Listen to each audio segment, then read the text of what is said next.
ये किसको किसको नहीं आता, मैंने ये सबको समझाया है। देखो जैसे मैंने आपसे बोला कि जरा मेरी बात समझना, ये हो गया grandfather, grandmother second generation, mother father uncle aunty first generation, brother sister cousin zero generation, son daughter niece nephew -1 generation, grandson granddaughter -2 generation.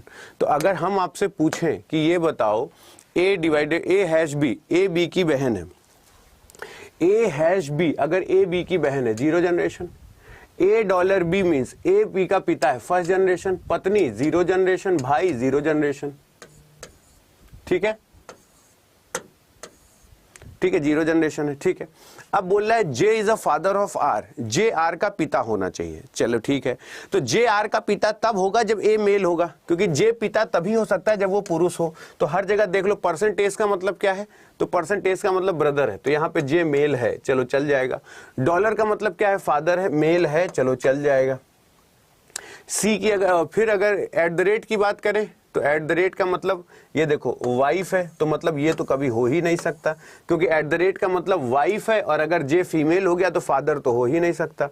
ठीक है ना, और एम हैश जे लिखा हुआ है, तो M is a sister of J लिखा हुआ है, तो यहाँ पे भी जे के बारे में क्लियर हो पाना संभव नहीं है।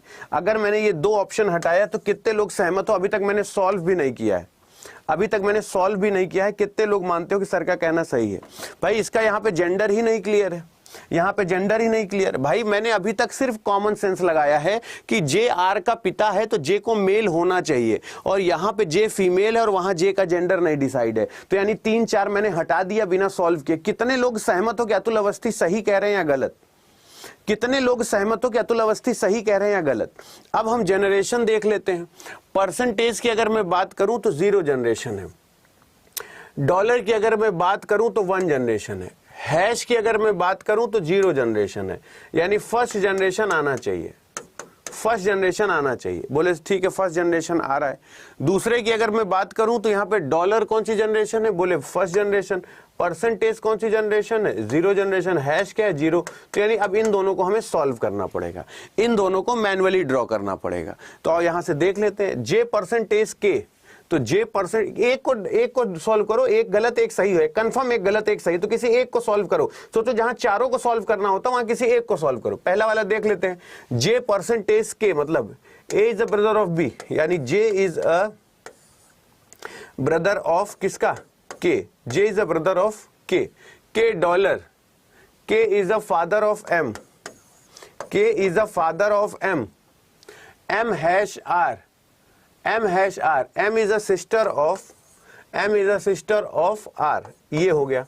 अब उसने बोला J is a father of R, तो बेटा जी ये तो इसके चाचा या बड़े पापा हो गए ना, क्योंकि इन बच्चों के बाप जो हैं वो के हैं, और ये जो हैं तो ये चाचा या बड़े पापा हो गए, मतलब ये नहीं हो सकता। अब तो किसी को चेक करने की जरूरत ही नहीं, केवल एक ही चेक करना पड़ेगा, केवल एक ही चेक करना पड़ेगा और आंसर सही हो गया। अच्छा ये बताओ क्या अप्रोच से सहमत हो तुम, कि जबरदस्ती मेरी वजह से तुम लोगों को मानना पड़ता है? हाँ अब आप कह रहे हैं तो अतुल सर मान लें, सहमत हो कि नहीं मेरी बात से? क्या जो मैं अप्रोच बता रहा हूं ये वैलिड है कि नहीं है? अप्रोच वैलिड है कि नहीं है, हाँ या ना? आई थिंक सहमत हो गए आप मेरी बात से।